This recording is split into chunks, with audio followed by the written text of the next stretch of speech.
केशव एक outsourcing job में काम किया करता। उसकी काम कभी लगती दिल्ली में तो कभी पुणे तो कभी गैंगटॉक। इसीलिए उसका काम जब कहीं पर लगता तो वो वहाँ आसपास के होटल में रह लिया करता। काफ़ी बार तो उसे काफ़ी साफ़ सुथरा कमरा मिला करता, लेकिन ज़्यादातर समय उसे धूल से भरे और छोटे मोटे कमरे में एडजस्ट करना पड़ता। ऐसे ही काम के सिलसिले में वो एक बार कोलकाता आता है और उसका वहाँ सिर्फ 2 दिनों का काम रहता है।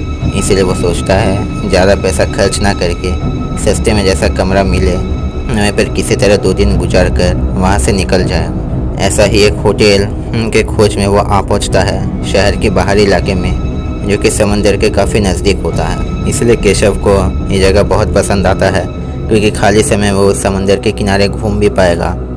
केशव रिसेप्शन में जाकर कमरा बुक कराने लगता है। होटल के मालिक चिराग उसके होटल में आए लोगों का खास ध्यान रखा करते, जिसके पीछे एक रहस्यमय कारण भी थी। और कोई भी कमरे के खोज में आए तो वो कहते कि वैसे तो पूरा होटल खाली है, लेकिन रूम नंबर 9 से उन्हें एक अलग नज़ारा भी मिलेगा और पूरे होटल का सबसे बड़ा कमरा भी है। और केशव पहली बार वहाँ रहने आ रहा है तो उसे रूम के लिए कम चार्ज देना पड़ेगा। केशव सोचता है इस बार काम भी ज़्यादा नहीं है और रूम भी इतना सस्ता पड़ रहा है, तो वो उसी कमरे को बुक कर देता है ना देखे। और मालिक उसे कमरे के चाबी देने ही लगते हैं कि तब ऑफिस से कॉल आता है और मीटिंग के लिए उसे अभी ही ऑफिस से जाना होगा।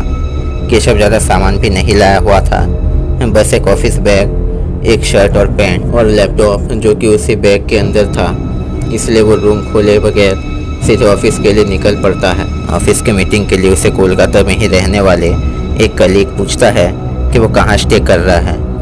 केशव उसे समंदर के पास वाले होटल कहने पर वो लड़का का होश उड़ जाता है और रूम नंबर 9 सुनने पर तो वो डर के मारे रोने ही वाला था। वो केशव को कुछ कहने ही लगता है कि ऑफिस के बॉस दोनों को कैबिन में बुलाते हैं। बॉस से बात करना ख़त्म होने तक रात के करीब 8:30 बज जाते हैं। इसलिए सब बिजी हो जाते हैं अपने घर जाने के लिए।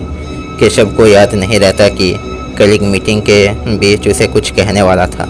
केशव भी होटल की ओर रवाना हो जाता है और होटल पहुंच किसी और न देख सीधा अपने कमरे की ओर जाने लगता है। कमरे का दरवाज़ा खुलने पर एक अजीब से तेज बदबू उसके नाक से गुजर जाती है। वो लाइट ऑन कर देखता है कि कमरे में धूल की एक मोटी सी परत जमी हुई है। ये सब कहने वो जैसे ही रिसेप्शन में जाता है तो वहाँ चिराग और नहीं दिखता और उसको फ़ोन करने पर भी फ़ोन स्विच ऑफ आता है। अब रात बहुत होने पर वो सोचता है जैसे तैसे आज का दिन गुजार कर अगले सुबह मालिक को सफाई के लिए कहेगा। वो कमरे में जाकर जो कुर्सी रहती है उसमें अपना ऑफिस बैग और गीले शर्ट को सुखाने के लिए उस बैग के ऊपर ही रखकर पानी पीकर सो जाता है। वो देखता है कि बिस्तर में एक भी तकिया नहीं है, लेकिन फिर भी सोने की कोशिश करने पर वैसे नींद नहीं आती, क्योंकि उसको तकिए की आदत सी थी। इसलिए वो अपने ऑफिस बैग को तकिया बना लेता है। अब रात के करीब 1 बजे उसकी नींद टूटने पर वो देखता है जैसे उस ऑफिस बैग रखी कुर्सी में कोई बैठा है। फिर से याद आता है कि उसने अपने ऑफिस बैग के ऊपर शर्ट रखा था, इसलिए वो एक इंसान के बैठने के जैसे दिख रहा है। लेकिन अगले ही पल उसे याद आता है कि बिस्तर में तकिया नहीं था, इसलिए वो अपने बैग को तकिया बनाया हुआ था। केशव पहले तो हिल नहीं पा रहा था, फिर हिम्मत कर दिया जिसे उस होटल से भागने लगता है। होटल के बाहर आकर जब वो अपने कमरे की खिड़की में देखता है तो उसे एक 30 साल की लड़की अपने जले हुए शरीर में घूरती हुई दिखती है। केशव अब आगे मोड़ पूरे दम लगाकर भागने लगता है और एक चाय की दुकान में जा घुसता है। दुकान का मालिक केशव को पानी पिलाकर उसके भागने के पीछे का वजह पूछता है तो केशव कहता है कि वह यहाँ काम के सिलसिले में आया हुआ था और समंदर के पास के होटल में रुका हुआ था। जो सुने ग्राहक कहता है कि लड़का बाहर का होने के लिए उसे उस मनहूस होटल के बारे में नहीं पता।